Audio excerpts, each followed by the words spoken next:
Hi and welcome to the short tutorial. In this video I will show you how to put words on TikTok at different times. So how you can do it, watch this video till the end and you have to follow the same procedure.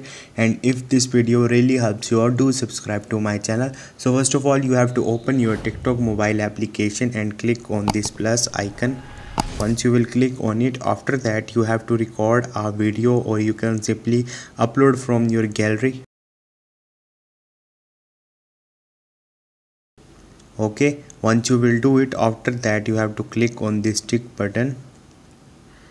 Now you have to click on this text button. From the bottom, write a text: hi, this is tutorial.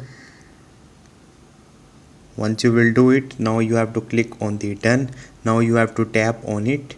Once you will do it, after that you have to click on the set duration from here and set the time when this text will be appear.